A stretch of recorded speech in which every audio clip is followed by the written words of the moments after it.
இங்கு ஒரு 40 நிமிட தமிழ் கதை ஒன்று உள்ளது. அது ஒரு குதிரை மற்றும் பெண்கள் குறித்த கதை. அது குறளின் நண்பர்கள். தஞ்சாவூர் கிராமத்தில் தந்தை, அம்மா மற்றும் 2 சகோதரிகள், சரிதா மற்றும் சுசிதா அவர்கள் குடும்பமாக இருந்தார்கள். அந்த கிராமத்தில் குறள் என்ற அழகான குதிரை மிகவும் பிரபலமாக இருந்தது. குறள் அவ்வளவு வேகமாக ஓடுவதோடு மனிதர்களுடன் பழகும் திறனும் கொண்டது. ஒரு நாள் சரிதாவும் சுசிதாவும் வயலில் விளையாடிக் கொண்டிருந்தார்கள். திடீரென ஒரு பறவை குரலுடன் ஒலித்தது. சிறிது நேரத்தில் அவை சென்று பார்த்தபோது குறள் ஒரு மரத்தின் அடியில் காயமடைந்திருந்தது. சிசி, பாரு, குறள் காயமடைந்து விட்டது, சரிதா பதற்றமாக கூறினாள். நாம் அதை வீட்டுக்கு கொண்டு சென்று நலம் பெறச் செய்ய வேண்டும், சுசிதா உறுதியாக கூறினாள். அந்த 2 சகோதரிகளும் குறளை மெதுவாக தங்கள் வீடு நோக்கி இழுத்துச் சென்றனர். அவர்கள் தந்தை அதை பார்த்துவிட்டு, குடும்பக் குதிரை பராமரிப்பது முக்கியம், நீங்கள் நல்ல வேலை செய்தீர்கள் என்று பாராட்டினார். அவர் குதிரைக்கு மருந்து பூசி காயத்தை சிகிச்சை செய்தார். அதே நேரம் சரிதா மற்றும் சுசிதா தினமும் குறளை உணவு ஊட்டி அன்புடன் பார்த்து கொண்டிருந்தனர்.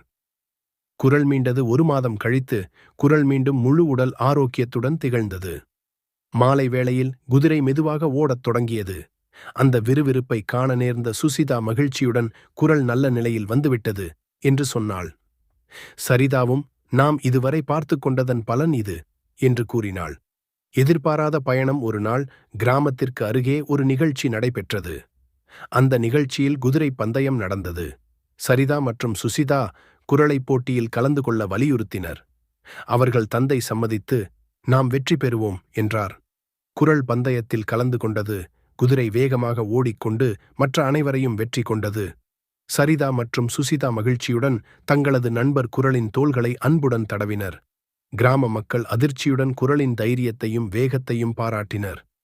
இது ஒரு அழகான பயணமாக இருந்தது.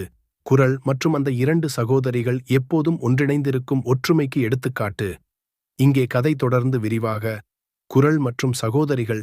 புதிய சவால். குறள் பந்தயத்தில் வெற்றி பெற்றதன் பிறகு கிராம மக்கள் சுசிதா மற்றும் சரிதாவை பாராட்டி, உங்கள் அன்பின் காரணமாக குறள் இவ்வளவு நலம் பெற்றிருக்கிறது, நீங்கள் இதை தொடர்ந்து செய்ய வேண்டும் என்றார்கள்.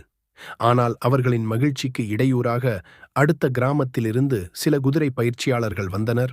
அவர்களில் ஒருவர், இந்த குதிரை சிறந்ததுதான், ஆனால் என் குதிரை அதை வெல்லும் என்று கூறி சவால் விடுத்தார். அந்த மனிதர் ஒரு கருமை நிற குதிரையுடன் வந்தார். அதன் பெயர் வைரன். வைரன் அதிவேகத்திற்காக பிரபலமாக இருந்தது. சரிதா மற்றும் சுசிதா அந்த சவாலுக்கு தயாரில்லை. ஆனால் தந்தை அவர்களிடம் கூறினார், நாம் எப்போதும் சாதிக்க முயற்சிக்க வேண்டும். குறளுக்கு நம்பிக்கை இருந்தால் அதற்கு வெற்றி கிடைக்கும். கற்பனையும் பயிற்சியும். அடுத்த பந்தயம் வரும் வாரம் நடத்தப்போவதாக அறிவிக்கப்பட்டது. சரிதா மற்றும் சுசிதா குறளை தினமும் பயிற்சியாளர்கள் போல கவனமாக தயார் செய்தார்கள். சுசிதா அதை சிறிய தடங்களில் ஓட வைத்து அதற்கான வேகத்தை மேலோங்கச் செய்தார். சரிதா அதை மெல்ல பழகி அதன் அடங்கும் தன்மையை உறுதி செய்தார். முன்னணி பயிற்சியாளர்களின் உதவியுடன் 2 சகோதரிகளும் குறளை மேலும் சிறப்பாக பயிற்சி செய்தனர். இது நேரத்தில் மட்டுமல்லாமல் 2 சகோதரிகளுக்கும் மற்றும் குறளுக்கும் இடையேயான உறவையும் வலுப்படுத்தியது. பந்தய நாள் வந்து சேர்ந்தது. கிராமத்தினர் முழுவதும் திரண்டிருந்தனர். பந்தயத்தில் குறளும் வைரனும் மற்றும் 3 பிற குதிரைகளும் கலந்து கொண்டன. பந்தயத்தின் நெடுஞ்சாலை 10 கிலோமீட்டர் நீளமானது, குண்டும் குழியுமாக இருந்தது. பந்தயம் தொடங்கியது. வைரன் முதலிலேயே முன்னிலை பெற்றது. அனைவரும் வைரன் வெல்லும் என நினைத்தார்கள். ஆனால் சரிதா குறளுக்கு மெதுவாக வேகத்தை கட்டுப்படுத்தச் செய்தார். குறைந்த தூரம் மட்டும் பார்த்து ஓட வேண்டாம், முழு பாதையை நினை என்று சுசிதா குறளை ஊக்கமளித்தாள். குறள் இறுதியில் முழு வேகத்தில் பாய்ந்து வைரனை முந்தியது. பந்தயத்தின் இறுதியில் குறள் வெற்றி பெற்றது. கிராம மக்கள் ஆரவாரம் செய்தனர்.